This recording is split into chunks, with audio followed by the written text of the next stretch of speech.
So আজকের ক্লাসটা আমরা শুরু করছি। বেসিক্যালি আগের দিন আমরা যেটা পড়েছিলাম সেটার মধ্যে আমরা ফ্যাটস এবং অয়েলস, তার আগে প্রোটিন আর তার আগে কার্বোহাইড্রেট, এই তিনটে ম্যাক্রোনিউট্রিয়েন্টস সম্পর্কে আমরা পড়েছি। সেই চ্যাপ্টার্সগুলো আমাদের কমপ্লিট হয়েছে। আজকে থেকে যে টপিকগুলো আমরা শুরু করব সেটা হচ্ছে মাইক্রোনিউট্রিয়েন্টসের উপরে। ওকে, সো মাইক্রোনিউট্রিয়েন্টস এর ক্ষেত্রে বলার জন্য প্রথমেই যেটা বলতে হয়, fundamentals of food and nutrition পড়ার সময় আমরা কিছুটা মাইক্রোনিউট্রিয়েন্টস সম্পর্কে জেনেছিলাম। যে মাইক্রোনিউট্রিয়েন্টস বলতে আমরা কি বুঝবো, এমন একটা নিউট্রিয়েন্ট বা এমন একটা পুষ্টির উপাদান যেটা আমাদের বডিতে খুব কম পরিমাণে লাগছে, খুবই কম পরিমাণে লাগে, কিন্তু সেটা ছাড়া আমাদের যে প্রপার হেলথ, আমাদের যে অপটিমাম হেলথ, সেইটাকে আমরা অ্যাচিভ করতে পারবো না। এই মাইক্রোনিউট্রিয়েন্টস গুলো কিন্তু আমাদের সারাদিনে ঠিক যেরকম অল্প পরিমাণে লাগে, ঠিক সেরকমই এটা না হলেও আমরা যে ম্যাক্রোনিউট্রিয়েন্টস গুলো নিচ্ছি, অর্থাৎ আমরা যদি মনে করি শুধুমাত্র ম্যাক্রোনিউট্রিয়েন্টস গুলো নিলে আমরা যে কোনো ধরনের রোগের থেকে নিজেদেরকে প্রোটেক্টেড রাখতে পারবো, সেইটা কিন্তু পসিবল হয় না। সেই জন্যই এই মাইক্রোনিউট্রিয়েন্টস গুলোর প্রয়োজনীয়তা রয়েছে। সেকেন্ডলি বলা হয়, এই যে মাইক্রোনিউট্রিয়েন্টস গুলো, এগুলো কিন্তু কখনোই আমাদের বডির মধ্যে কোনো এনার্জি দেয় না। ম্যাক্রোনিউট্রিয়েন্টস আমরা কেন বলছিলাম, কারণ সেগুলো আমাদের বডিতে এনার্জি দিতে সাহায্য করছিল, বাট মাইক্রোনিউট্রিয়েন্টস গুলো আমাদের বডির মধ্যে কোনো রকম ভাবে কিন্তু কোনো শক্তি তৈরি করতে পারে না। এই মাইক্রোনিউট্রিয়েন্টস গুলোর মধ্যে প্রথম যেটা আমরা নিয়ে কথা বলবো সেটা হচ্ছে ভিটামিন সম্পর্কে। সো ভিটামিনের ক্ষেত্রে দেখা যায় প্রথমত এই যে ম্যাক্রোনিউট্রিয়েন্টস আমরা যেগুলো পড়েছি, কার্বোহাইড্রেট, প্রোটিন এবং ফ্যাট, প্রথম দিকে কিন্তু শুধুমাত্র এই তিনটে ম্যাক্রোনিউট্রিয়েন্টসই ছিল, মাইক্রোনিউট্রিয়েন্টসের সেখানে কোনো জায়গা ছিল না। পরবর্তীকালে মাইক্রোনিউট্রিয়েন্টসের মধ্যে মিনারেলস অ্যাড করা হয়। এই মিনারেলসটা আমরা কার্বোহাইড্রেট, প্রোটিন, ফ্যাটের মধ্যে মিনারেলসটাকেও একটা ইম্পর্টেন্ট কম্পোনেন্ট হিসাবে ধরতে হতো। বাট পরবর্তীকালে দেখা গেল যে খাবারের মধ্যে যতই কার্বোহাইড্রেট, প্রোটিন, ফ্যাট, মিনারেলস যাই থাকুক না কেন, তাও কিন্তু মানুষের কোনো না কোনো রোগ হচ্ছে, যেগুলো এই ম্যাক্রোনিউট্রিয়েন্টস এবং মিনারেলস দিয়ে আটকানো বা সেটাকে পুরোপুরিভাবে কিওর করা পসিবল হচ্ছে না। তো এই নিয়ে যখন আবার বিভিন্ন গবেষণা, বিভিন্ন রিসার্চ শুরু হলো, তখন একটা মাইক্রোনিউট্রিয়েন্টসের কথা উঠে এলো, দ্যাট ইজ ভিটামিন। ভিটামিনের ক্ষেত্রে আমরা বলতে পারি যে এই যে যখন ভিটামিনের রিসার্চ হচ্ছিল, তো কেন এই ভিটামিনের নামকরণ করা হয়েছে বা ভিটামিনকে কিভাবে পাওয়া গেছিল। সো ফার্স্ট অফ অল, অনেক ক্ষেত্রে দেখা গেল যে মানুষদের মধ্যে একটা রোগ খুব কমনলি দেখা যাচ্ছে, ঠিক আছে? সেই রোগটা কি? সেটা হচ্ছে যে তাদের মধ্যে স্কারভি অনেক বেশি দেখা যাচ্ছে। ওটা ম্যাক্সিমাইজ করা আছে আমার স্ক্রিনটা।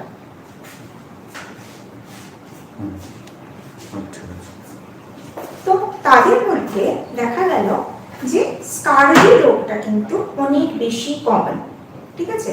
বিশেষ করে এটা জাহাজে যারা সারাদিন ধরে থাকছে, নাবিক হোক, ক্যাপ্টেন হোক, যারাই হোক না কেন, তো তাদের ক্ষেত্রে দেখা গেল যে স্কারভি রোগটা খুব কমন হয়ে যাচ্ছে এবং সেটা এতটাই ফ্যাটাল হচ্ছে, যার কারণে কিন্তু প্রায় ওই জাহাজের মধ্যে থাকা 20 থেকে 25% মানুষের মৃত্যু ঘটছে। কিন্তু তাদেরকে কার্বোহাইড্রেট, প্রোটিন, ফ্যাট, মিনারেলস যুক্ত খাবার দাবার কিন্তু সবই খাওয়ানো হতে থাকে, বাট তাও এটা কিছু হচ্ছে না।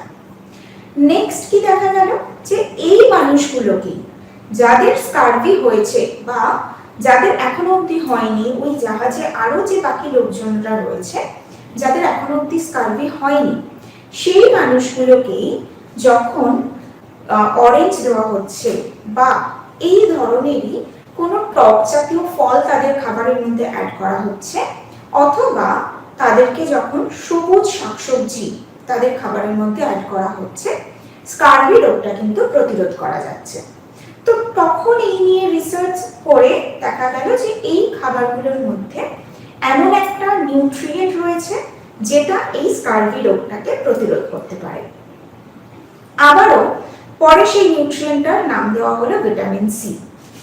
আবারও এরকম ভাবে চলতে চলতে দেখা যায় যে বিশেষ করে পাখিদেরকে যখন একদম পলিশড চাল বা গম তাদেরকে যখন দেওয়া হচ্ছে, ঠিক আছে, তো সেখানে দেখা গেল কি তাদের একটা রোগ খুব কমনলি দেখা যেতে থাকলো, তাদের নিউরো ডিসঅর্ডার দেখা যেতে থাকলো এবং বেরির মতন সমস্যা দেখা গেল।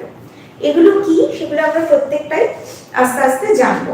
এই রোগগুলো যখন দেখা গেল, তো তারপরেও আবার সেটাকে নিয়ে বিভিন্ন রিসার্চ শুরু হলো এবং দেখা গেল কি ওই মানে একদম পলিশ করা যে চাল বা গম, মেনলি চালের মধ্যে একটা ভিটামিন যদি অ্যাড করে দেওয়া যায়, একটা উপাদান, তখনও তো ভিটামিন আসেনি, একটা উপাদান যদি অ্যাড করে দেওয়া যায় তাহলে কিন্তু এই সমস্যাটা আর হচ্ছে না।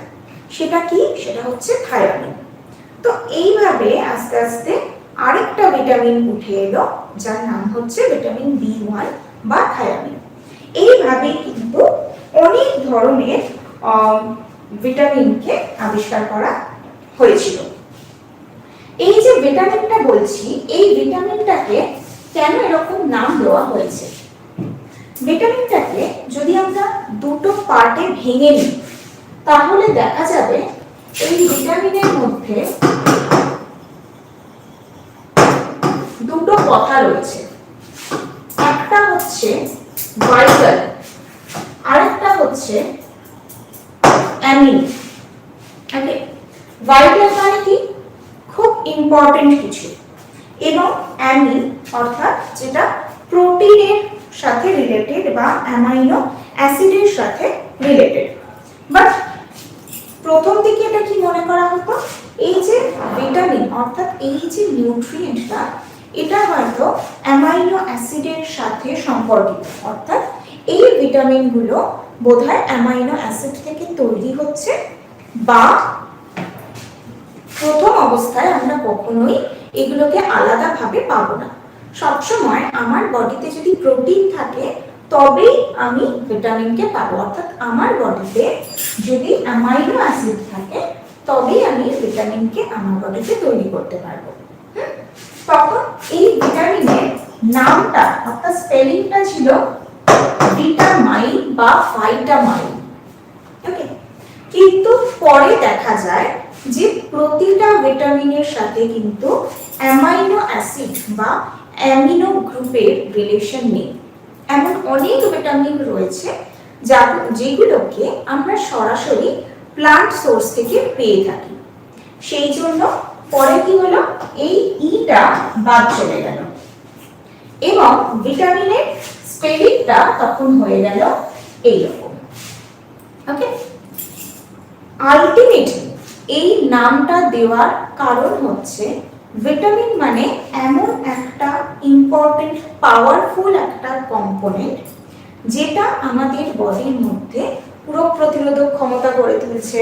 আমাদের খাবারের মধ্যে মিশে থেকে, খুব অল্প পরিমাণে আমাদের খাবারের মধ্যে মিশে থেকে আমাদের পুরো বডির যে হোল গ্রোথ, সার্বিক বৃদ্ধিতে সাহায্য করছে, বাট কখনোই এরা শক্তি দিচ্ছে না। সেইটাকেই আমরা বলবো ভিটামিন। ওকে, এইটুকু বোঝা গেছে সবার? এগুলোর মধ্যে কারো কোনো ডাউট? এগুলোর মধ্যে কারো কোনো ডাউট নেই তো? ওকে, ভিটামিনের সংজ্ঞার ক্ষেত্রে আমরা বলতে পারি যে ভিটামিন হচ্ছে এমন একটা উপাদান বা এমন একটা বায়োকেমিক্যাল কম্পাউন্ড বা বায়োলজিক্যাল কম্পাউন্ড যেটা আমাদের বডির মধ্যে খুব অল্প পরিমাণে প্রয়োজন হচ্ছে, বা আমাদের খাবারের মধ্যেও খুব অল্প পরিমাণে থাকে, কিন্তু সেটা আমাদের স্বাভাবিক বৃদ্ধির জন্য, আমাদের মানে পুরো দেহ গঠনের জন্য, আমাদের রোগ প্রতিরোধক ক্ষমতা তৈরি করার জন্য, প্রত্যেকটা জিনিসের জন্য প্রয়োজনীয়, বাট সেখান থেকে কোনোভাবেই কিন্তু এনার্জি তৈরি হচ্ছে না। ওকে, কিন্তু এই ভিটামিনটা বাকি যে ম্যাক্রোনিউট্রিয়েন্ট অর্থাৎ যাদের থেকে আমরা এনার্জি পাই তাদের কাজে কিন্তু এই ভিটামিন সাহায্য করে। সেই জন্য ভিটামিন না থাকলে ম্যাক্রোনিউট্রিয়েন্টসও প্রপারলি কাজ করতে পারবে না। ঠিক আছে, এবারে আমরা যদি ভিটামিনের কিছু ক্যারেক্টারিস্টিকের কথা বলি, ঠিক আছে, ক্যারেক্টারিস্টিকের ক্ষেত্রে আমরা কি বলতে পারি, এটা এক ধরনের এনজাইম, একটা কোএনজাইম হিসেবে কাজ করে। কোএনজাইম প্রথম ক্যারেক্টারের মধ্যে আমরা বলতে পারি। কোএনজাইম মানে কি, নিজে কোনো খাবারকে কিন্তু ডাইজেস্ট করছে না, কিন্তু যেই এনজাইমগুলো আমাদের ম্যাক্রোনিউট্রিয়েন্টস গুলোকে ডাইজেস্ট করতে হেল্প করছিল, সেই এনজাইমগুলোর কাজে সাহায্য করে এই ভিটামিন। ওকে, সেকেন্ডলি আমরা কি বলতে পারি এই ক্যারেক্টারিস্টিকের মধ্যে, খুব লিমিটেড কোয়ান্টিটিতে কিন্তু পাওয়া যায়। সেটা আমরা আমাদের বডিতেও বলতে পারি, অর্থাৎ আমাদের শরীরের মধ্যেও খুব কম পরিমাণে পাই, এবং যদি খাবারের মধ্যে থেকেও বলি তাহলে খাবারের মধ্যে থেকেও কিন্তু খুব কম পরিমাণে প্রয়োজন হতে পারে। ওকে, এইটা আমরা একটা ইম্পর্টেন্ট ক্যারেক্টারিস্টিকের মধ্যে রাখতে পারি। থার্ড কি, আমাদের দেহের মধ্যে কিন্তু এই ভিটামিন আমরা তৈরি করতে পারি না, তাহলে ম্যাক্সিমাম আমরা প্লান্ট সোর্স থেকে পেয়ে থাকি।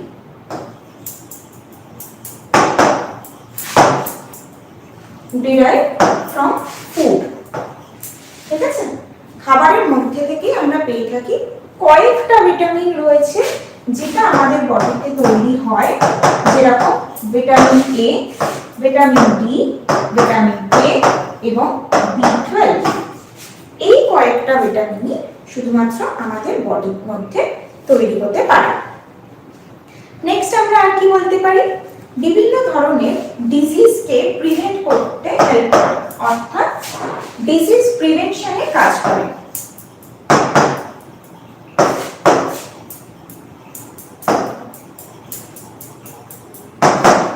ঠিক আছে, নেক্সট ক্যারেক্টারিস্টিকের মধ্যে আমরা বলতে পারি এটা বিভিন্ন ধরনের ডিজিজের প্রিভেনশনে হেল্প করছে।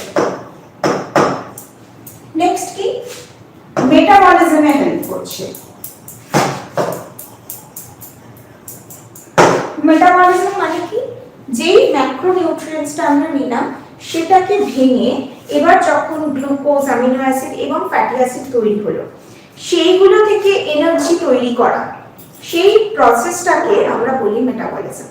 এই মেটাবলিজমে সাহায্য করে আমাদের ভিটামিন।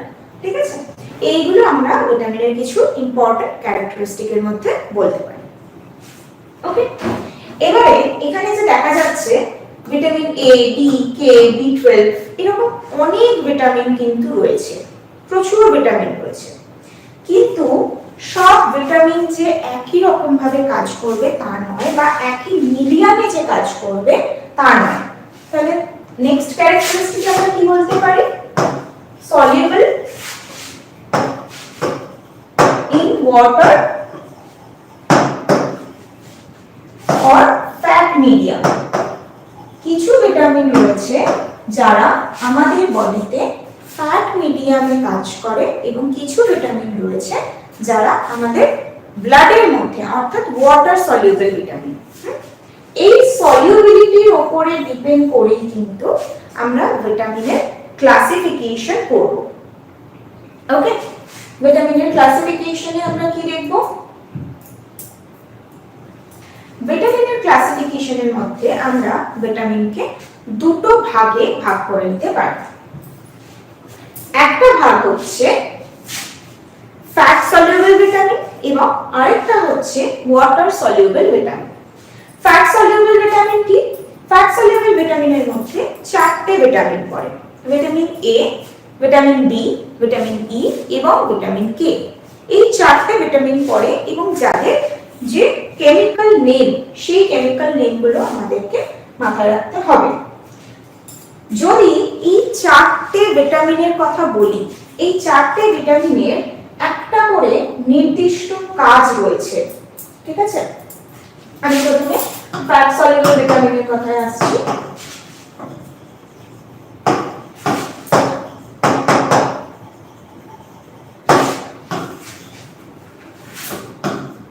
প্রথমে আছে vitamin A. Okay, vitamin A কে আমরা আরো একটা নামে চিনে থাকি, দ্যাট ইজ রেটিনল। তাহলে এর নাম হচ্ছে রেটিনল, ঠিক আছে? এছাড়াও এই ভিটামিনের প্রধান কাজ হচ্ছে আমাদের ভিশন হেলথটাকে ইমপ্রুভ করা এবং নাইট ব্লাইন্ডনেস এটাকে প্রিভেন্ট করা। সেই জন্য এর আরো একটা নাম হচ্ছে অ্যান্টি জেরোথ্যালমিক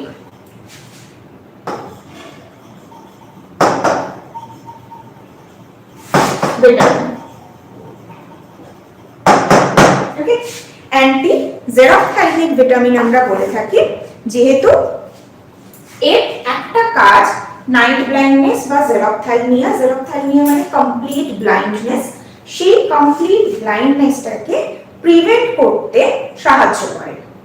ওকে, নেক্সট ভিটামিন কি? Vitamin D.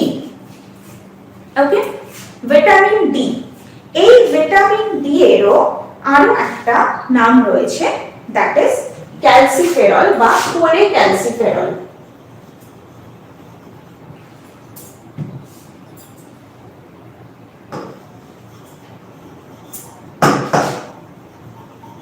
ঠিক আছে, এটা হলো ভিটামিন ডি এর কেমিক্যাল নেম, কোলেক্যালসিফেরল। এই ভিটামিনটাও কিন্তু আবার একই রকম ভাবে আমাদের রিকেট রোগটাকে প্রতিরোধ করে। সেই জন্য যেহেতু ভিটামিন ডি রিকেট রোগকে প্রতিরোধ করে, তাই ভিটামিন ডি কে বলা হয় অ্যান্টি র্যাকাইটিক ভিটামিন।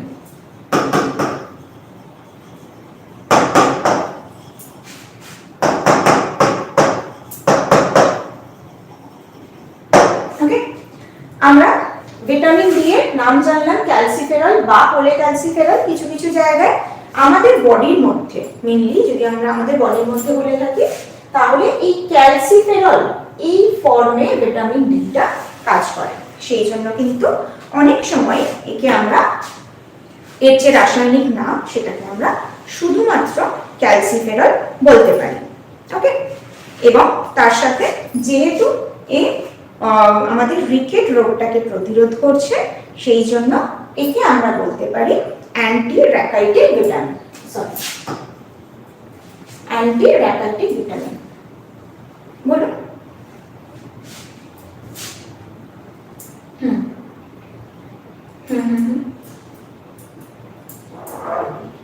সবগুলোই যে পিডিএফ এ থাকবে তা নয়, সেই জন্য এখানে নোট করা, ঠিক আছে?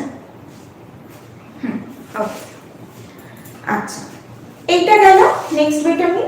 আচ্ছা, তারপরে যে ভিটামিনটা আমরা ফ্যাট সলিউবলের মধ্যে পাই, that is vitamin E. Okay, vitamin E. Vitamin E এর ক্ষেত্রে বলুন,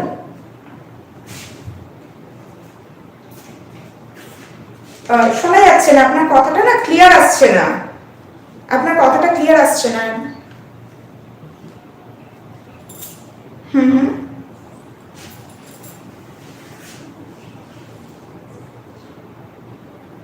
হ্যাঁ হ্যাঁ, ভিডিও রেকর্ডিং তো পাবেন, ভিডিও রেকর্ডিং তো সবই পাবেন, প্রতিটা ক্লাসেরই ভিডিও রেকর্ডিং পাবেন, প্রতিটা ক্লাসেরই পাবেন ভিডিও রেকর্ডিং। হ্যাঁ হ্যাঁ,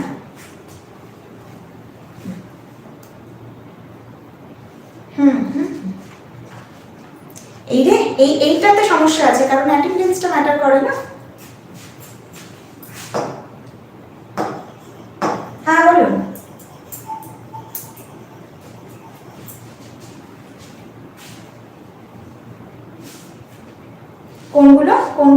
রেকর্ডিং থাকবে না?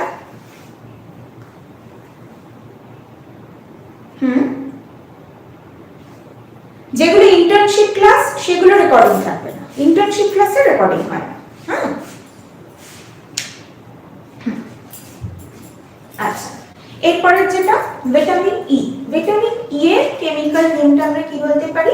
টোকোফেরল। ঠিক আছে, এইটা ইউজুয়ালি আমরা এটা মানে ইউজুয়ালি কি হয়, এটা আমাদের রিপ্রোডাকশনে হেল্প করছে।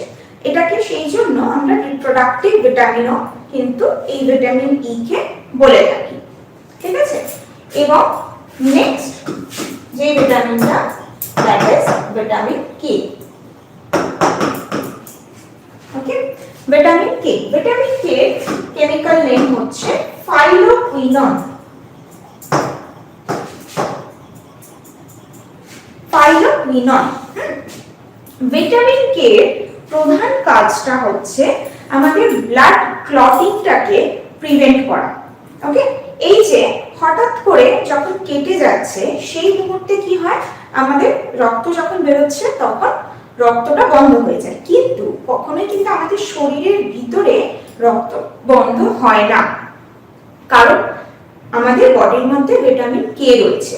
ভিটামিন কে আমাদের ইন্টারনাল হেমারেজটাকে প্রিভেন্ট করে, সেই জন্য ভিটামিন কে কে আমরা বলে থাকি অ্যান্টি হেমারেজিক ভিটামিন।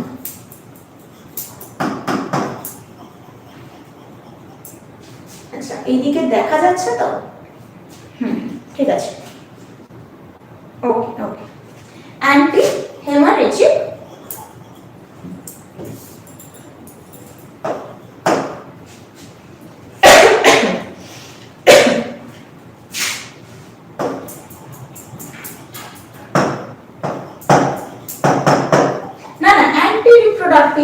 এটাকে আমরা নরমালি রিপ্রোডাক্টিভ ভিটামিন বলতে পারি, কিন্তু যেহেতু কোনো কিছু প্রিভেনশনে নেই সেই জন্য ওটার আলাদা করে কোনো নাম আমরা বলতে পারি না। ঠিক আছে,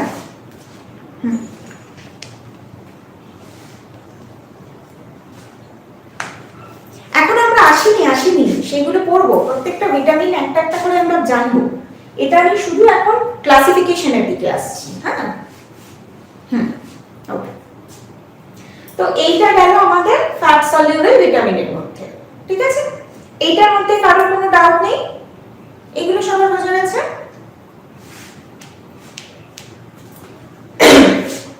এটা মুছে দিচ্ছি, পরের পার্টটা আসছি। নেক্সট যখন আমরা ওয়াটার সলিউবল ভিটামিনের কথা বলছি, সেই ওয়াটার সলিউবল ভিটামিনকে আমরা মোটামুটি ভাবে দুটো মেজর গ্রুপে ভাগ করতে পারি।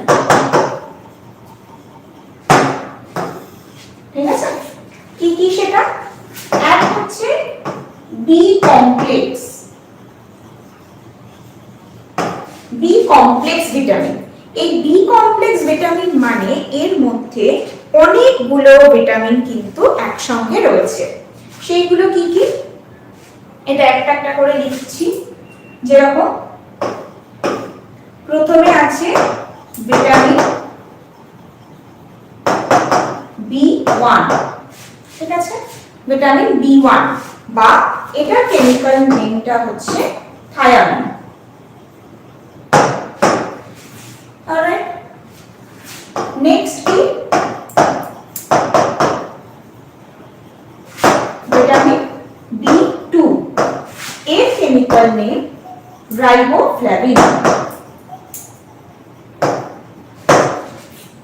ওকে, দেখবেন ইউজুয়ালি আমরা যখন ওই মাল্টিভিটামিন বা মাল্টিমিনারেলের সাপ্লিমেন্টেশন নেওয়া হয় বা কোনো ট্যাবলেট নেওয়া হচ্ছে, তখন কিন্তু দেখা যায় যে এই নামগুলো লেখা থাকে। সবসময় B1 B2 এইভাবে কিন্তু আমরা দেখি না, তার কেমিক্যাল নামগুলো লেখা থাকে। সেই জন্যই কেমিক্যাল নামগুলো আমাদের জেনে রাখতে হবে, তাহলে আমরা বুঝতে পারবো যে এক্স্যাক্টলি কি ইনটেক করছি আমরা।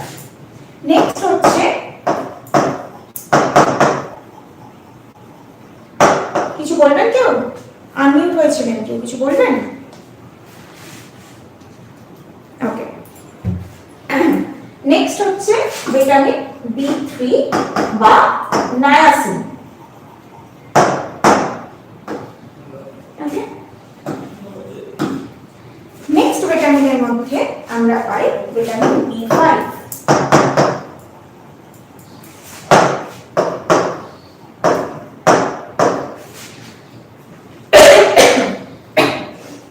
ভিটামিন B5 বা এর কেমিক্যাল নেমটা মধ্যে আসে প্যান্টোথেনিক অ্যাসিড।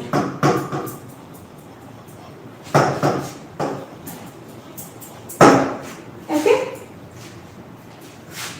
আচ্ছা এইটা হয়েছে, আমি এর পাশে লিখছি না। নেক্সট বি কমপ্লেক্স ভিটামিনের মধ্যে আসে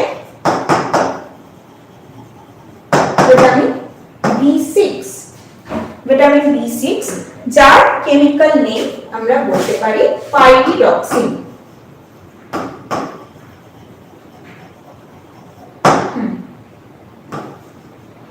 না, ওরকম পরপর নাম অনুযায়ী নয় এগুলো, ঠিক আছে।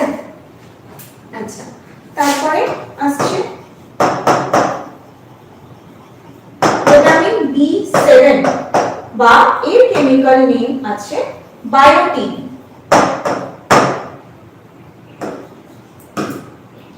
নেক্সট ভিটামিন B9 যার কেমিক্যাল নেম হচ্ছে ফলিক অ্যাসিড। ওকে, B9 বা ফলিক অ্যাসিড। এবং লাস্ট হচ্ছে ভিটামিন B12 যার কেমিক্যাল নেম হচ্ছে সায়ানোকোবালামিন।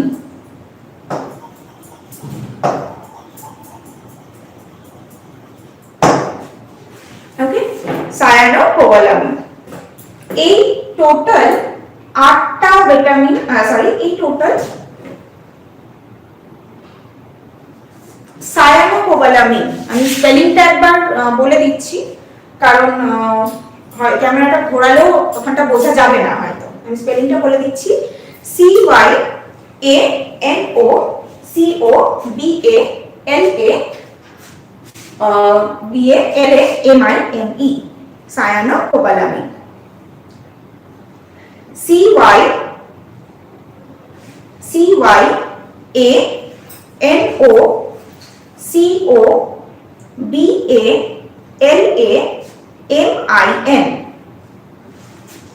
ওকে, সায়ানোকোবালামিন। আচ্ছা, এই যে টোটাল 8টা ভিটামিন আছে, এদেরকে আমরা একসঙ্গে বি কমপ্লেক্স ভিটামিন বলে থাকি, ঠিক আছে। টোটাল বি কমপ্লেক্স ভিটামিন, এই পুরোটাই, এই 8টা ভিটামিন টোটালটাই ওয়াটার সলিউবল, অর্থাৎ এরা জলের মধ্যে গুলে যেতে পারে বা আমাদের বডিতে ব্লাডের মধ্যে মিক্স হতে পারে। এটা ছাড়াও আরো একটা ভিটামিন ওয়াটার সলিউবল রয়েছে, সেই ভিটামিনটার নাম কি?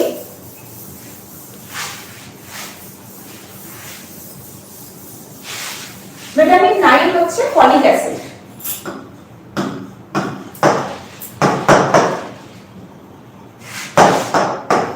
আরেকটা যে ভিটামিন, তার নাম হচ্ছে ভিটামিন সি বা এর কেমিক্যাল নাম হচ্ছে অ্যাসকর্বিক অ্যাসিড, ঠিক আছে। কেমিক্যাল নেম হচ্ছে অ্যাসকর্বিক অ্যাসিড। টোটাল আমরা এই সমস্ত ভিটামিন গুলো নিয়ে জানবো। অলরাইট, যে কটা ক্লাসিফিকেশন আমরা পড়লাম, ওয়াটার সলিউবল এবং ফ্যাট সলিউবল, এই ভিটামিন গুলো সম্পর্কে এবার আমরা ডেসক্রিপটিভ ওয়েতে জানবো। তবে তার আগে আমাদেরকে এই যে দুটো ক্লাসিফিকেশন আমরা পড়লাম, ওয়াটার সলিউবল এবং ফ্যাট সলিউবল ভিটামিন, এদের কিছু বেসিক ক্যারেক্টারিস্টিক আমাদের কিন্তু জেনে নিতে হবে, ঠিক আছে। সো প্রথমেই যদি আমরা এদের কম্পারিজন করতে যাই, তাহলে কি দেখব? প্রথমে ওয়াটার সলিউবল লিখছি,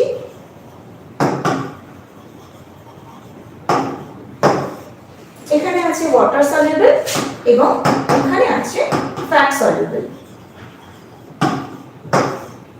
ঠিক আছে। ওয়াটার সলিউবল ভিটামিন গুলোর মধ্যে কি, এরা আমাদের বডির মধ্যে কিন্তু স্টোর থাকতে পারে না,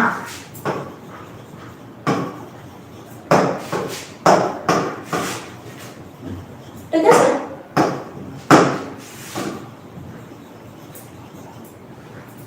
লিভিং বডি লিখি।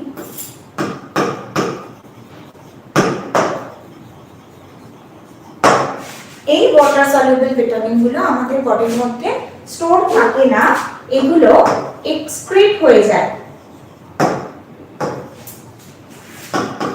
মানে ইউরিনের সাথে কিন্তু এই ওয়াটার সলিউবল ভিটামিন গুলো বেরিয়ে যায়। যতটুকু আমাদের শরীরে কাজে লাগলো বাকিটা আমাদের ইউরিনের মাধ্যমে শরীর থেকে বেরিয়ে যায়। বাট এই যে ফ্যাট সলিউবল ভিটামিন গুলো রয়েছে এরা আমাদের বডির মধ্যে স্টোর হতে পারে, স্পেশালি ভিটামিন এ আর ভিটামিন ডি, এই দুটো কিন্তু আমাদের বডিতে স্টোর হতে পারে। তাহলে এখানে আমরা বলবো ক্যান বি স্টোর, এবং কোথায় স্টোর হতে পারে? আমাদের লিভারের মধ্যে। ঠিক আছে? আমাদের লিভারের মধ্যে কিন্তু এই ফ্যাট সলিউবল ভিটামিন গুলো আমরা স্টোর করে রাখতে পারি। ওয়াটার সলিউবল ভিটামিন গুলো যেহেতু আমাদের বডিতে স্টোর হতে পারে না, সেই জন্য এদেরকে আমার রেগুলার বেসিসে ইনটেক করতে হবে। Daily intake, daily intake is needed.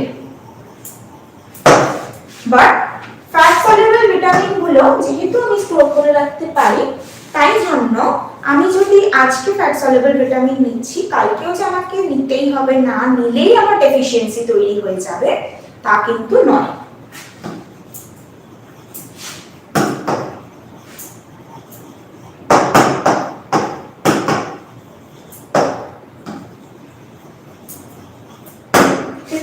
এখানে আমরা বলতে পারি যে ডেইলি ইনটেকের প্রয়োজনীয়তা নেই, অতটাও নেই। থার্ড ইম্পর্টেন্ট পয়েন্ট বা ক্যারেক্টারিস্টিকের মধ্যে কি আছে? যখন আমরা রান্না করছি, রান্নার সময় এই ওয়াটার সলিউবল ভিটামিন গুলো কিন্তু অনেকটা নষ্ট হয়ে যাচ্ছে, বা একটা খাবারকে যখন সেটা বারবার করে জলে ধোয়া হচ্ছে এবং তারপরে সেই জলটা ফেলে দেওয়া হচ্ছে, বা সিদ্ধ করে সেই জলটা ফেলে দেওয়া হচ্ছে, তো ওই খাবারের মধ্যে যে ওয়াটার সলিউবল ভিটামিন গুলো ছিল সেগুলো কিন্তু পুরোটাই জলের মধ্যে গুলে গিয়ে আমার খাবারটা থেকে বেরিয়ে যাচ্ছে। তাহলে এই ক্ষেত্রে এটা কিন্তু পুরোটাই ওয়েস্ট হয়ে যাচ্ছে।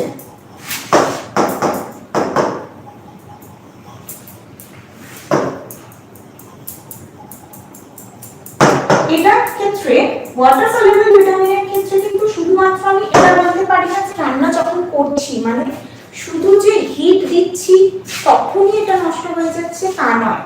হিট দেওয়ার জন্য নষ্ট হতে পারে, যখন সেটাকে অনেকক্ষণ জলে ভিজিয়ে রাখছি তারপরে সেটা ফেলে দিচ্ছি জলটা, তার ফলে নষ্ট হতে পারে।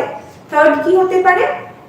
আমরা হয়তো রান্নাতেই অনেকটা জল দিয়ে রান্নাটা করছি এবং জলটা বেশ অনেকক্ষণ ধরে ইভাপোরেট হচ্ছে, অর্থাৎ অনেকটা টাইমিং যদি হয় রান্নার, সেক্ষেত্রেও কিন্তু আমার ওয়াটার সলিউবল ভিটামিন গুলো নষ্ট হতে পারে। এছাড়াও বিশেষ করে ভিটামিন সি এর জন্য, ভিটামিন সি কি হয়, এটা এতটাই সেনসিটিভ একটা ভিটামিন যে ভিটামিন সি এর যে সোর্স গুলো রয়েছে বিশেষ করে টক জাতীয় ফল, তো সেটাকে যদি আমরা কেটে রেখে দিই তাহলে এই যে কাটা অবস্থায় রেখে দিলাম, হাওয়ার কন্ট্যাক্টে এলো, তার ফলেও কিন্তু এই water soluble vitamin specially vitamin C নষ্ট হয়ে যায়, অর্থাৎ তার খুব একটা কিছু বেনিফিটস আমরা আমাদের বডির মধ্যে পাই না। ফ্যাট সলিউবল ভিটামিনের ক্ষেত্রে কিন্তু বলুন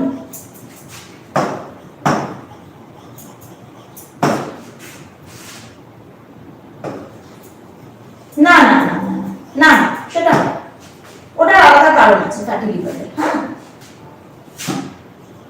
ফ্যাটি লিভার তো আমরা এখন পড়ছি না, লিভারের ডিজিজ আমরা পড়বো। হঠাৎ করে যদি আমরা এখন ফ্যাটি লিভার নিয়ে বলতে শুরু করি সব ভুলিয়ে যাবে বিষয়টা। আমরা লিভার ডিজিজ যখন পড়বো তখন ওটা ক্লিয়ার হয়ে যাবে কেন ফ্যাটি লিভার হয়। প্রথমত ফ্যাটি লিভার মানে হচ্ছে অতিরিক্ত পরিমাণে ফ্যাট জাতীয় খাবার খাওয়া, এটা একটা প্রাইমারি কারণ। এছাড়াও আরো অনেক কারণ রয়েছে, আমরা জানবো আস্তে আস্তে সেগুলো। তো যেটা বলছিলাম, এই ফ্যাট সলিউবল ভিটামিন গুলো কিন্তু রান্নার ক্ষেত্রে খুব একটা যে বেশি ওয়েস্টেজ হয় তা নয়, খুব যদি হাই হিটে রান্না করি তখনই এই ফ্যাট সলিউবল ভিটামিনগুলো আমার নষ্ট হয়ে যাচ্ছে, ঠিক আছে। এবং লাস্ট একটা আমরা বলতে পারি এই যে ওয়াটার সলিউবল ভিটামিনগুলো হলো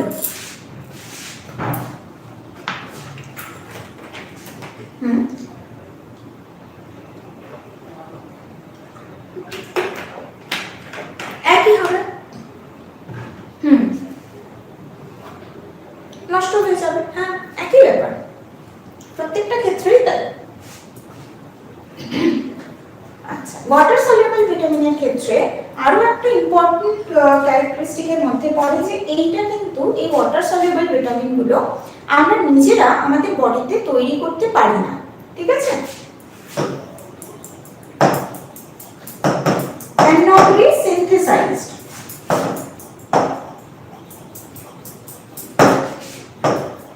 in living body।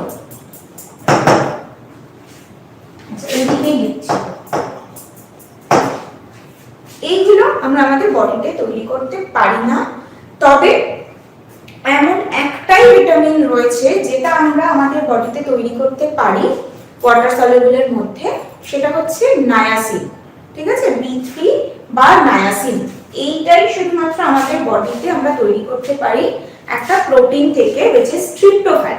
ট্রিপ্টোফ্যান বলে যে এসেনশিয়াল অ্যামাইনো অ্যাসিডটা রয়েছে সেখান থেকে আমাদের বডি B3 বা নায়াসিনকে তৈরি করে নিতে পারে। আদারওয়াইজ আর অন্য কোনো ওয়াটার সলিউবল ভিটামিন কিন্তু আমাদের বডিতে সিনথেসিস হয় না। এছাড়াও ভিটামিন B12 হয়, সেটা আমাদের গাটের মধ্যে, আমাদের ইন্টেস্টাইনের মধ্যে যে ভালো ব্যাকটেরিয়াগুলো রয়েছে তাদের মাধ্যমে এই ভিটামিন B12 তৈরি হয়। এছাড়া আর কোনো ওয়াটার সলিউবল ভিটামিন তৈরি হয় না। বাট ফ্যাট সলিউবল ভিটামিন কিন্তু আমাদের বডিতে তৈরি হয়, ঠিক আছে।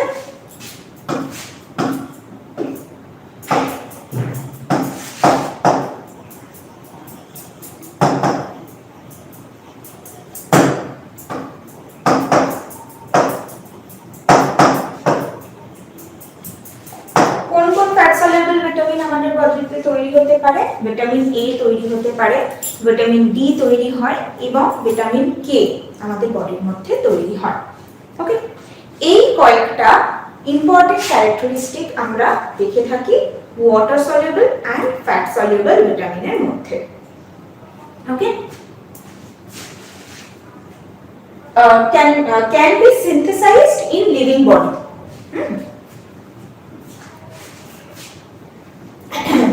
আচ্ছা, আর কোনটি হয়েছে?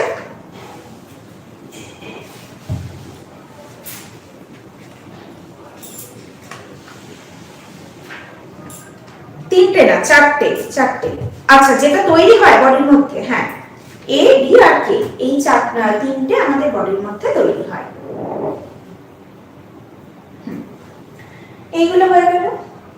বলুন।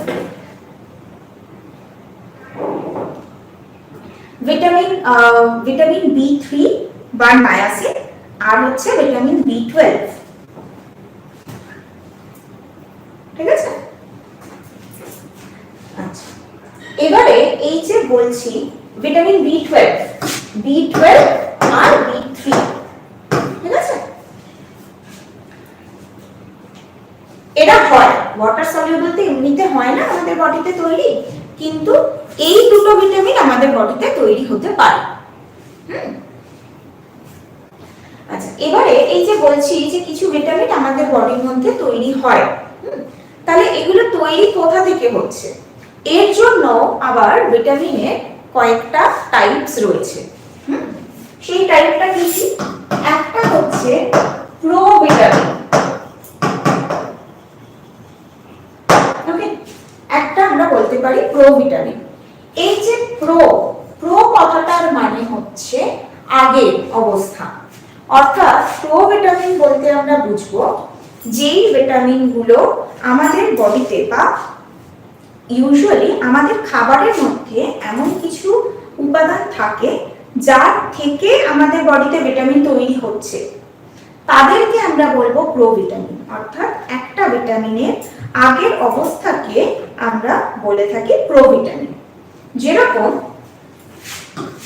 যেরকম বিটা ক্যারোটিন। এই বিটা ক্যারোটিনটা আমরা পাই প্লান্ট সোর্সের মধ্যে, উদ্ভিজ্জ খাবারের মধ্যে আমরা বিটা ক্যারোটিন পাই। সেই বিটা ক্যারোটিনটা যখন আমরা খাবার হিসেবে গ্রহণ করলাম, সেটা আমাদের বডিতে তৈরি করলো রেটিনল। রেটিনলটা কি? কার chemical name retinol? Vitamin A. Very good. Vitamin A তৈরি করে আমাদের বডিতে। যতটা অ্যামাউন্টে আমরা বিটা ক্যারোটিন নেব, তার অর্ধেক অ্যামাউন্টে আমাদের বডিতে রেটিনল তৈরি হয়। অর্থাৎ আমরা যদি 100 মিলিগ্রাম বিটা ক্যারোটিন নিই, তাহলে আমাদের বডিতে 50 মিলিগ্রাম ভিটামিন এ তৈরি হতে পারবে। ওকে, এছাড়াও আরো একটা রয়েছে, লাইক 7 ডিহাইড্রো কোলেস্টেরল এবং আরবোস্টেরল। এইগুলো থেকে আমাদের বডিতে তৈরি হয় আরো একটা ভিটামিন। আচ্ছা, কেউ বলতে পারবে এটা থেকে কোন ভিটামিন তৈরি হয়? এই যে কোলেস্টেরল বা আরবোস্টেরল, এই স্টেরল থেকে একটা ভিটামিন তৈরি হয়। আমরা ফ্যাট পড়াতে গিয়ে জেনেছি, ফ্যাট যখন আমরা পড়ছিলাম সেই সময় জেনেছি। ভেরি গুড, ভিটামিন ডি বা ক্যালসিফেরল। ভিটামিন ডি বা ক্যালসিফেরল, এইগুলো অর্থাৎ এই বিটা ক্যারোটিন বা 7 ডিহাইড্রোকোলেস্টেরল, আরবোস্টেরল, এদেরকে আমরা বলবো প্রোভিটামিন, কারণ এইগুলো থেকে ভিটামিন তৈরি হতে পারে। অর্থাৎ প্রোভিটামিন মানে হচ্ছে ভিটামিনের আগের অবস্থা, সেইটাকে আমরা বলতে পারি প্রোভিটামিন। বোঝা গেছে? এটা বোঝা গেছে? কোনো ডাউট নেই কারণ? এরপরে নেক্সট একটা টাইপ আসে, দ্যাট ইজ অ্যান্টিভিটামিন।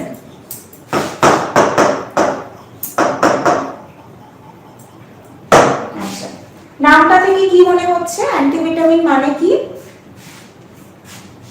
নাম থেকে আমরা কি বুঝতে পারি?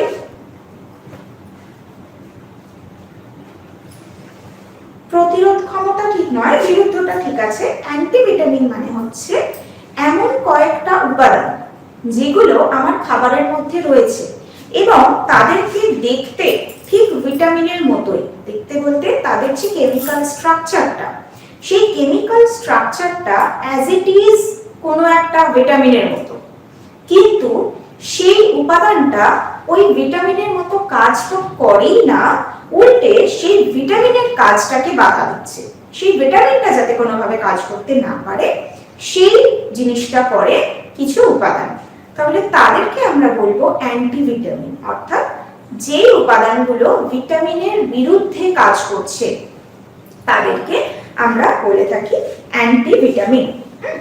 এই অ্যান্টিভিটামিনও আবার বিভিন্ন রকমের রয়েছে, যেরকম অক্সিথায়ামিন,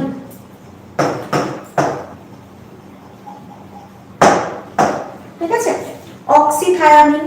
এছাড়াও রয়েছে পাইরিথায়ামিন,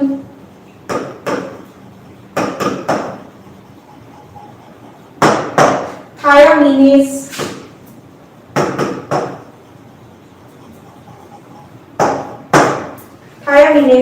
এরা সব কিন্তু থায়ামিন বলে যে ভিটামিন, অর্থাৎ ভিটামিন B1 এর অ্যান্টিভিটামিন।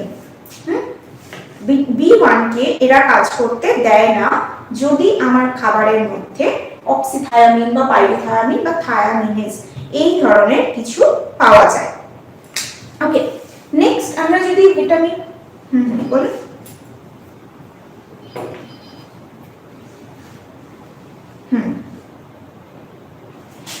এক্স্যাক্টলি, হ্যাঁ, এক্স্যাক্টলি যে প্রত্যেকটা খাবারের মধ্যে থেকেই আমরা পাবো, মানে বিভিন্ন খাবারের মধ্যে থেকেই যে পাবো তা নয়। অনেক সময় কেমিক্যালি যে জিনিসগুলো প্রসেস করা হচ্ছে, বা অনেক সময় হয় না কি ওষুধ অনেক সময় যে তৈরি করা হয়, সেই জিনিসগুলোর মধ্যে এই উপাদানগুলো থাকে, যার ফলে আমরা সেই ভিটামিনটাকে অ্যাবজর্ব করতে পারি না।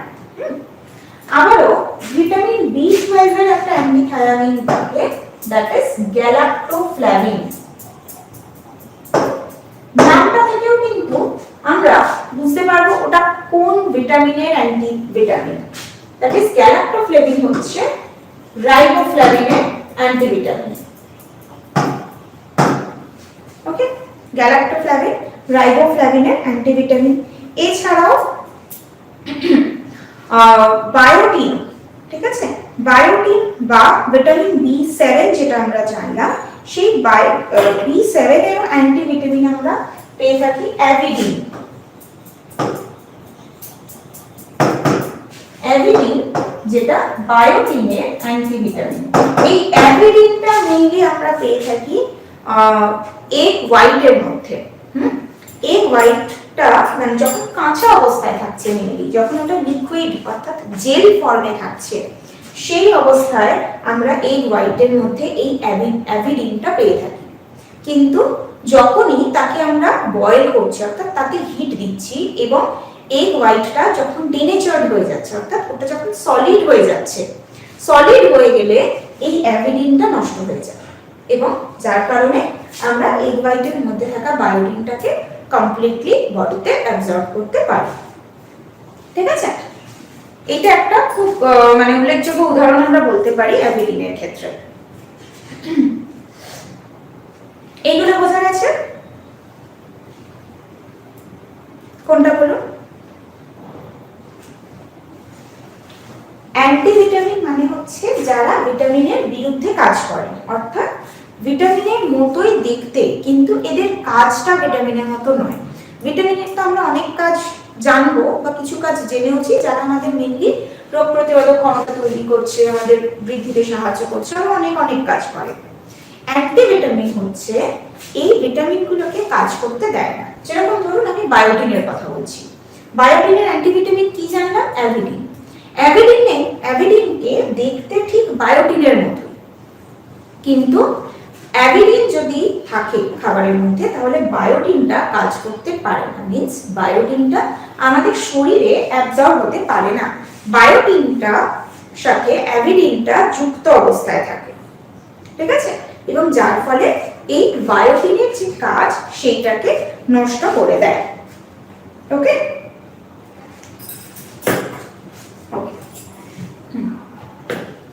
প্রোভিটামিনের ক্ষেত্রে হচ্ছে বিটা ক্যারোটিন, যার থেকে আমরা রেটিনল পাই, আর 7 ডিহাইড্রোকোলেস্টেরল এবং আলডোস্টেরল, যার থেকে আমরা ভিটামিন ডি পাই।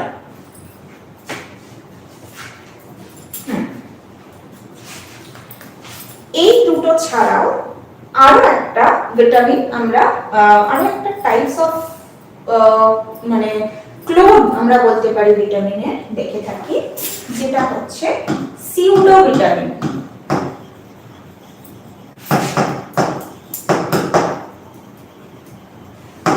ঠিক আছে, সিউডো। এই যে সিউডো কথাটার মানে হচ্ছে ক্লোন করা বা কি বলবো, ছদ্মবেশ। অর্থাৎ সিউডো ভিটামিনকে আমরা বাংলায় বলতে পারি ছদ্ম ভিটামিন। কেন বলছি? কারণ এই সিউডো ভিটামিনটাকেও কিন্তু দেখতে ঠিক ভিটামিনের মতো, বাট এরা ভিটামিনের মতন বেনিফিট দেয় না। এক্ষেত্রে এই কেন আমি দুটো পরপর লিখলাম, অ্যান্টিভিটামিন আর সিউডো ভিটামিন, এদের বেসিক ডিফারেন্সটা হচ্ছে অ্যান্টিভিটামিন দেখতে মানে অ্যান্টিভিটামিনের যে কেমিক্যাল স্ট্রাকচার সেটাও ভিটামিনের মতো দেখতে, সিউডো ভিটামিনের যে কেমিক্যাল স্ট্রাকচার সেটাও ভিটামিনের মতোই, কিন্তু অ্যান্টিভিটামিন ভিটামিনের কাজে বাধা দান করে, ভিটামিনের মতন কাজ তো করেই না, উপরন্তু ভিটামিনের যে কাজটা সেটাকে নষ্ট করে দেয়। বাট সিউডো ভিটামিনের ক্ষেত্রে কি হয়, ওরা কোনো ভিটামিনের কাজ নষ্ট করে না, বাট ভিটামিনের মতো কাজ করে না। এর উদাহরণটা যদি আমি বলি, উদাহরণটা দিলে বোঝা যাবে। এখান থেকে দিচ্ছি, মিথাইল কোবালামিন।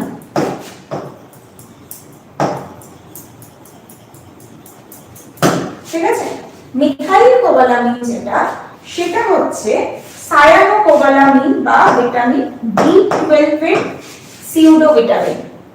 ঠিক আছে, সিউডো ভিটামিন সায়ানোকোবালামিনের মতোই দেখতে এই মিথাইল কোবালামিন, কিন্তু ভিটামিন B12 এর যে কাজ সেই কাজটা কিন্তু মিথাইল কোবালামিন করে না, তাই একে বললাম সিউডো ভিটামিন। কিন্তু এই মিথাইল কোবালামিনটাই যদি ভিটামিন B12 এর কাজটাকে বাধা দান করতো, মানে আমি তো তোমার মতো কাজ করছি না, ঠিক আছে, আমি চুপচাপ বসে আছি, কিন্তু আমি তোমার মতো কাজও করছি না আর তোমাকেও কাজ করতে দিচ্ছি না, তাহলে আমি হব অ্যান্টিভিটামিন। কিন্তু আমি যদি তোমার কাজ করছি না, কিন্তু আমি তোমার কাজে কোনো হস্তক্ষেপ করছি না, তাহলে আমি হব এই সিউডো ভিটামিন। বোঝা গেছে? এইগুলো দেখুন, এইগুলোর মধ্যে কারোর কোনো ডাউট আছে কিনা?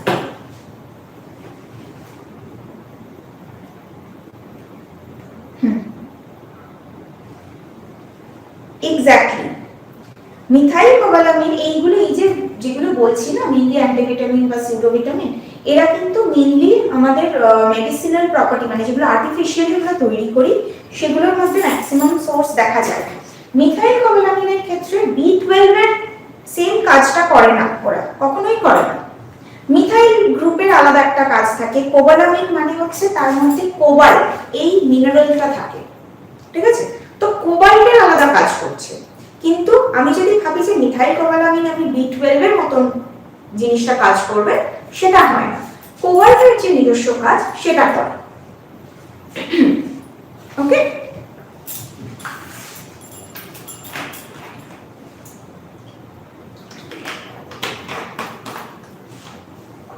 এগুলো ক্লিয়ার সবার কাছে?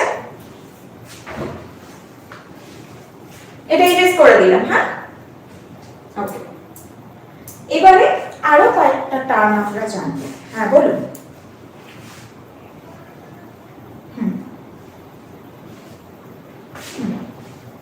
হ্যাঁ, অ্যান্টিভিটামিন সবসময়, মানে শরীরের ক্ষতি করে বলবো না, অ্যান্টিভিটামিন সবসময় ওই ভিটামিনটাকে কাজ করতে দিচ্ছে না। তো সরাসরি যে ও আমার শরীরে গেল মানেই আমার শরীরের ক্ষতি হয়ে গেল সেটা নয়, কিন্তু আমার বডিতে আমি হয়তো খাবার থেকে বায়োটিন নিয়েছিলাম, তাহলে সেই বায়োটিনটা কাজে লাগলো না। এবার দীর্ঘদিন ধরে যদি আমি অ্যাডিডিন নিতে থাকি, তাহলে বায়োটিন কাজে লাগছে না, তার মানে কি হলো, আমার বডিতে বায়োটিনের ডেফিসিয়েন্সি তৈরি হলো।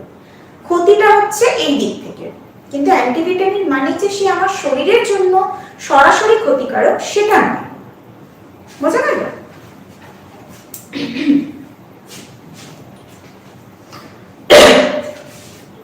আচ্ছা, এবারে যেটা বলছিলাম আরো কয়েকটা টার্ম আমরা জানবো। তার মধ্যে প্রথম টার্ম হচ্ছে অ্যাভিটামিনোসিস।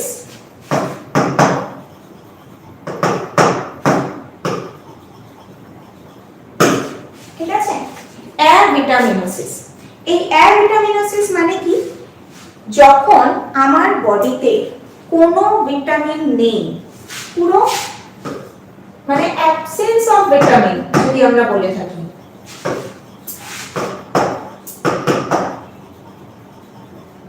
তাহলে সেই অবস্থাটাকে বলবো অ্যাভিটামিনোসিস। এবার কোনো একটা ভিটামিন, সাপোজ আমার বডিতে ভিটামিন সি একদমই নেই, তাহলে সেই অবস্থাটাকে আমি বলবো অ্যাভিটামিনোসিস। ঠিক আছে, যখন বডির মধ্যে পুরোপুরিভাবে ভিটামিন অনুপস্থিত, সেই অবস্থাটাকে বলা হবে অ্যাভিটামিনোসিস। এবং আরো একটা টার্ম, দ্যাট ইজ হাইপোভিটামিনোসিস।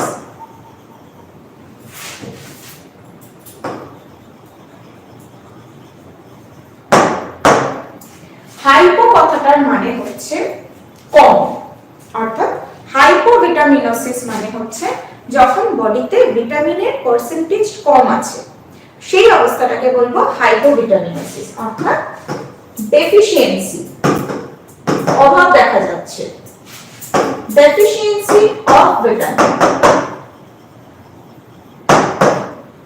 তার নাম হচ্ছে হাইপোভিটামিনোসিস। অনেক দিন ধরে যদি আমার বডির মধ্যে এরকম কোনো একটা ভিটামিন দীর্ঘদিন ধরে কম হতে হতে তখন হাইপোভিটামিনোসিস দেখা যায়। আর থার্ড টার্মটা হচ্ছে হাইপারভিটামিনোসিস।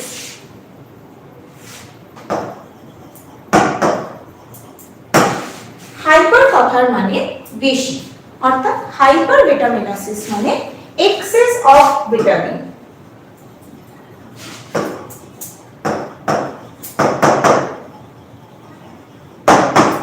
ওকে, সেই অবস্থাটাকে বলা হবে হাইপার ভিটামিনোসিস।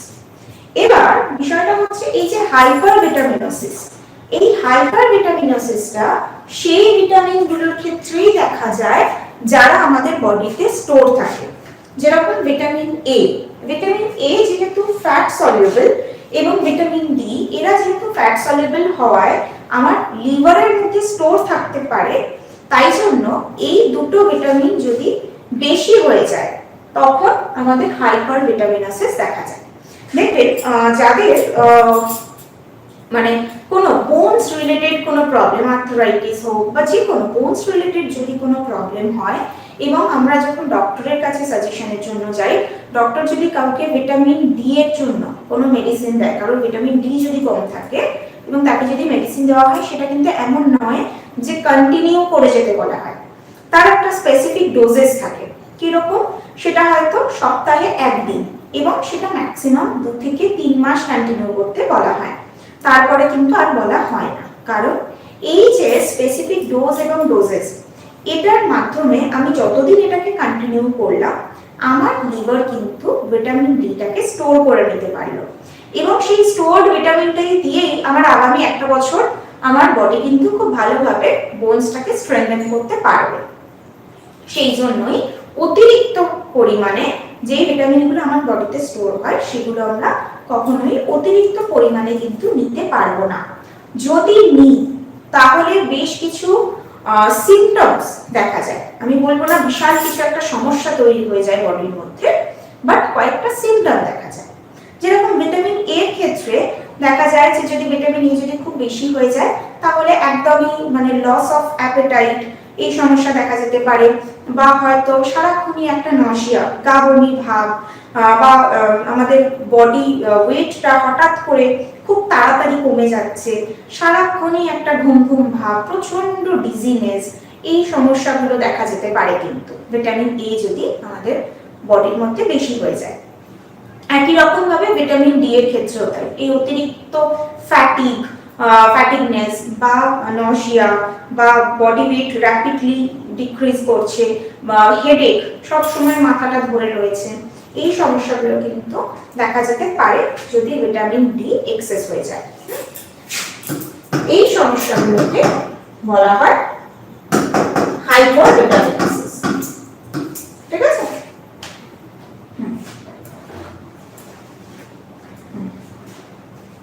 ভিটামিন ডি এর কি এক্সেস অফ ভিটামিন এ এর যে লক্ষণগুলো,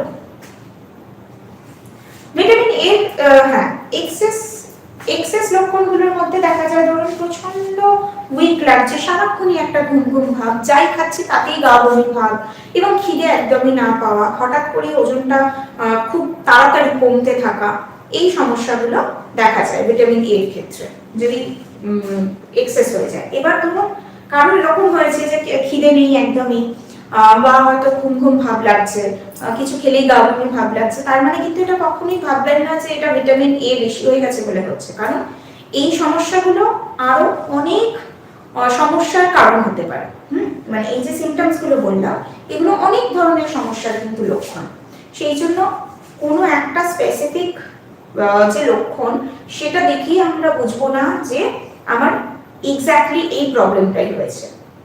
আমরা সেগুলোও জানবো। কেন এগুলো বলছি, যত বেশি করে আমরা ভিটামিন এবং মিনারেলস গুলো সম্পর্কে জানবো, আমরা দেখবো যে কোনো ভিটামিন বা কোনো মিনারেলের যদি অভাব হয় তখনও কিন্তু এই সমস্যাগুলো দেখা যায়। সেই জন্য একটা রেগুলার চেকআপ করা খুব ইম্পর্টেন্ট আমাদের জন্য। বা যদি রেগুলার চেকআপ আমরা না করতে পারি তাহলে একটা ব্যালেন্স ডায়েট নেওয়া, যেখানে এনাফ অ্যামাউন্ট অফ ফ্রুটস থাকছে, ভেজিটেবলস থাকছে, সেই ব্যালেন্স ডায়েটটাকে আমরা নিতে পারি। সেই ব্যালেন্স ডায়েটে আমি জাস্ট এখন রাফলি বুঝিয়ে দিচ্ছি, পরে আমরা আলোচনা করব। সেই ব্যালেন্স ডায়েটের মধ্যে এই যদি একটা প্লেট হয় তাহলে এই প্লেটের মধ্যে আমরা 4টে ভাগ করে নিতে পারি প্লেটটাকে। তার একটা পোরশনে আমরা ফ্রুটস রাখবো, একটা পোরশনে আমরা ভেজিটেবলস রাখবো, একটা পোরশনে আমরা পালসেস রাখবো বা যে কোনো ডাল জাতীয় জিনিস রাখবো, এবং আরেকটা পোরশনে আমরা সিরিয়ালস রাখবো, দানা শস্য জাতীয়। চাল, ওটস, কিউনোয়া, এই যে জিনিসগুলো, চাল বা গম, এই জাতীয় জিনিসগুলো আমরা একটা পোর্শনে রাখবো। আমরা যদি আমাদের খাবারের প্লেটটাকে রেগুলার বেসিসে এই 4টে ভাগে এক্স্যাক্টলি ইকুয়াল অ্যামাউন্টেও যদি আমরা নিই, তাতেও কিন্তু আমরা আমাদের ডায়েটটাকে কিছুটা হলেও ব্যালেন্স করতে পারবো। ঠিক আছে, বোঝা গেছে এত অবধি? বলুন।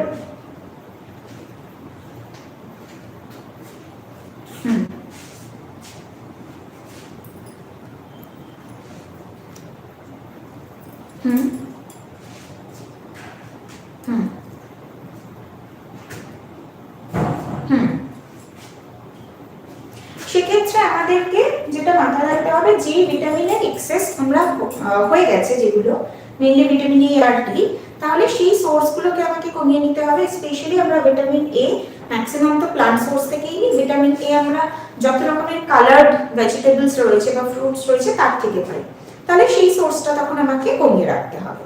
এবং অতিরিক্ত পরিমাণে আমাকে বডির এক্সক্রিশনের জন্য যাতে ফাইবার রিচ ফুডটা আমাকে নিতে হবে, যাতে করে আমার বডি এই যে এক্সেস যেটা হয়ে গেছে সেটাকে বের করে দিতে পারে। তার জন্য ফাইবার রিচ ফুডটা আমাকে নিতে হবে। ঠিক আছে?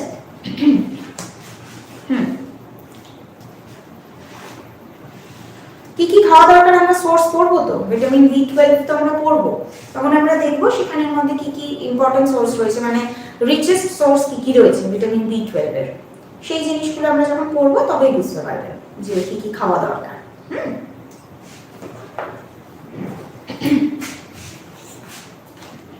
ডি এর ক্ষেত্রেও সেম ডেফিসিয়েন্সি লক্ষণগুলোই দেখা যায়।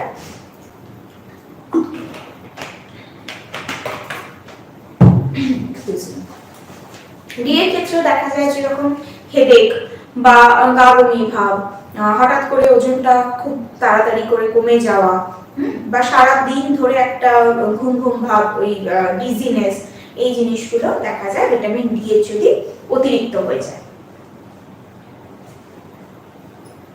আর ডেফিসিয়েন্সি হলে তো অবশ্যই আমাদের হাড়ে ব্যথা হবে, পায়ে ব্যথা, সারাক্ষণ দাঁড়িয়ে থাকতে পারবো না। ডেফিসিয়েন্সি হলেও কিন্তু আমাদের ইমিউন সিস্টেম কমে যাবে, তখনও কিন্তু আমাদের ঘুম ঘুম ভাব দেখা যাবে।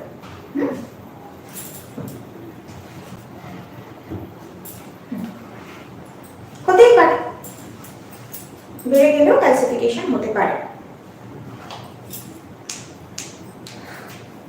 আচ্ছা, এত অবধি বোঝা গেছে তো? মানে মোটামুটি আজকে আমরা যতটুকু পড়লাম তার মধ্যে বোঝা গেছে তো? আর কারোর কোনো প্রশ্ন আজকের টপিকটা নিয়ে?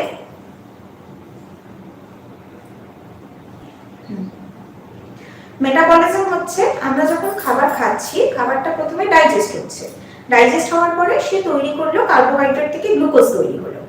এবারে এই গ্লুকোজটা তো আমাদের বডির মধ্যে এনার্জি দেবে, তাহলে গ্লুকোজ থেকে যে যে উপায়ে এনার্জি তৈরি হয় বা যে উপায়ে গ্লুকোজটা গ্লাইকোজেনে পরিণত হচ্ছে এবং আমাদের লিভারের মধ্যে স্টোর থাকছে, এই যে প্রসেসগুলো, এইগুলোকে বলা হয় মেটাবলিজম। যখন নতুন কিছু আবার তৈরি হচ্ছে, ডাইজেশন যা হওয়ার হয়ে গেছে, ডাইজেশনের পরের স্টেপটা আসে মেটাবলিজম, যেখানে ডাইজেশনের পর যে জিনিসটা আমরা পেলাম সেটা আমার শরীরের উপযোগী কি কি ভাবে তৈরি করা যায়। যেরকম এনার্জি, সেটা আমার শরীরের জন্য প্রয়োজন, গ্লাইকোজেন স্টোর করতে হবে, সেটা আমার শরীরের জন্য প্রয়োজন। তাহলে শরীরের উপযুক্ত যে যে জিনিসগুলো তৈরি হচ্ছে সেই প্রসেসটাকে বলা হয় মেটাবলিজম। ঠিক আছে?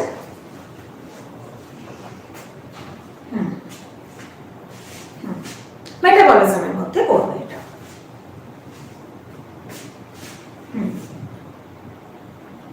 হ্যাঁ, যখন কার্বোহাইড্রেটটা ভেঙে গ্লুকোজটা তৈরি হলো, সেটা হচ্ছে ডাইজেশন।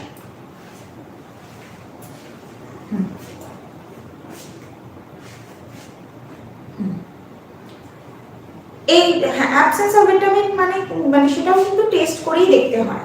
ঠিক আছে? যে মানে মেইনলি ক্লিনিক্যাল টেস্ট যেগুলো হয়, সেই ক্লিনিক্যাল টেস্ট করেই দেখতে হবে যে কমপ্লিট অ্যাবসেন্স কিভাবে হয়েছে। এই প্রথমেই তো অ্যাবসেন্স হয়ে যায় না, প্রথমে হাইপোভিটামিনোসিস হবে। হাইপোভিটামিনোসিসের যে লক্ষণ, সেখান থেকেই আস্তে আস্তে অ্যাভিটামিনোসিস হবে। ওকে, আর কোনো প্রশ্ন কারো?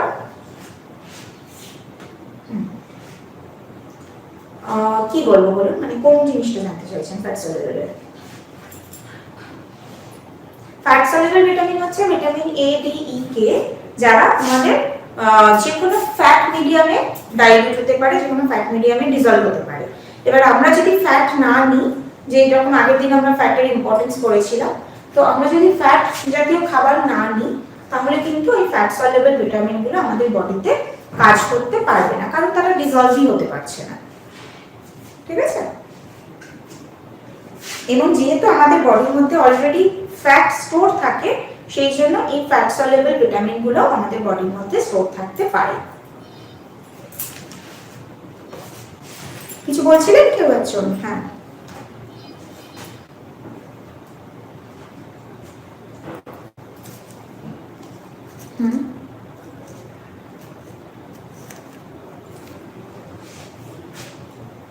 এরকম এক একটা টেস্ট হয় তো, মানে ধরুন ভিটামিন এ এর টেস্ট হয়, ভিটামিন ডি এর টেস্ট হয়, এরকম আলাদা আলাদা টেস্ট হয়। এবার সবগুলো ভিটামিন তো ওইভাবে টেস্ট করা যায় না, তবে কিছু কিছু ভিটামিনের টেস্ট করা যায়।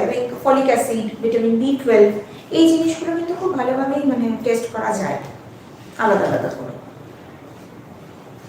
আর প্রত্যেকটা ভিটামিনের টেস্টের আমাদের প্রয়োজন হয় না, কারণ মোটামুটিভাবে আমরা যখন সোর্সেস পড়বো আপনারা দেখবেন যে অনেক সোর্স কিন্তু কমন থাকে, যে ভিটামিনগুলো রয়েছে তাদের সোর্সগুলো কমন থাকে, সেই জন্য সব ভিটামিনের টেস্ট করার প্রয়োজন হয় না।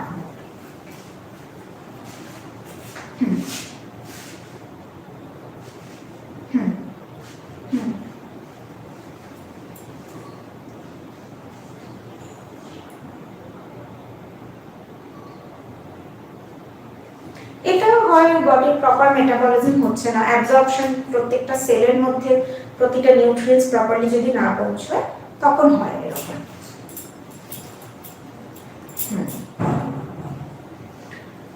ওকে,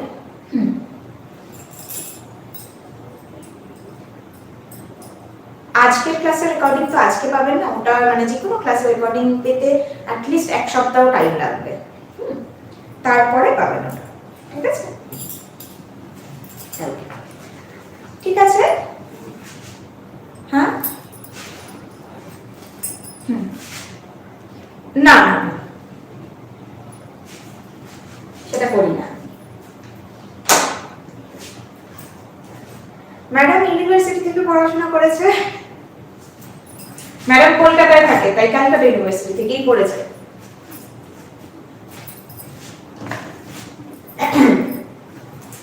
আচ্ছা চলো তাহলে আজকের মতন ক্লাসটা এখানে এন্ড করি। বলুন কি বলছেন?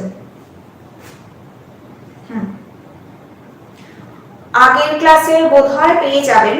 হ্যাঁ, আগের ক্লাসে বলতে 12 তারিখে, মানে আগের সপ্তাহের যে ক্লাস হয়েছে, আগের দিনের ক্লাসটা পাবেন না, সোমবারের ক্লাসটা রেকর্ডিং পাবেন না, তবে আগের সপ্তাহের যে ক্লাসগুলো হয়েছে সেইটার রেকর্ডিংটা আশা করি পেয়ে যাবেন। মনে হয় হয়ে গেছে অলরেডি। যেভাবে আপনারা স্টুডেন্ট প্রোফাইলে যাচ্ছেন ক্লাসে জয়েন করার জন্য, সেই স্টুডেন্ট প্রোফাইলে যাবেন, যেই ডেটের ক্লাস দেখতে চাইছেন সেখানে দেখবেন ডেটের পাশে ওই যে ক্লাস ট্যাবটা রয়েছে, ওখানে ক্লিক করবেন, আর ক্লাস স্ট্যাটাস দেখাবে সেটা কমপ্লিট হয়ে গেছে, যদি কমপ্লিট হয়ে গিয়ে থাকে তাহলে দেখাবে কমপ্লিটেড, তার নিচে পিডিএফটা থাকবে আর তার নিচে ক্লাস ভিডিওতে একটা প্লে বাটন থাকবে। যেই ক্লাসের রেকর্ডিং আপলোড হয়ে গেছে সেগুলোতে আপনারা ওই গ্রিন কালারের প্লে বাটনটা দেখতে পাবেন, তার মানে ওখানে ক্লিক করলে আপনারা রেকর্ডেড ক্লাসটা পেয়ে যাবেন। আর যেগুলো এখন আপলোড হয়নি সেখানে ক্লাস ভিডিওতে ওই প্লে বাটনটা আসবে না এখনো, যখন আপলোড হবে তখন ওই প্লে বাটনটা শো করবে। ঠিক আছে? ওকে, ঠিক আছে, তাহলে আজকের মতন এতটুকুই থাক, আমরা আজকের মতন ক্লাসটাকে এন্ড করি। নেক্সট উইকে আবার দেখা হচ্ছে সবার সাথে তাহলে। Okay, thank you so much, have a good day, thank you everyone.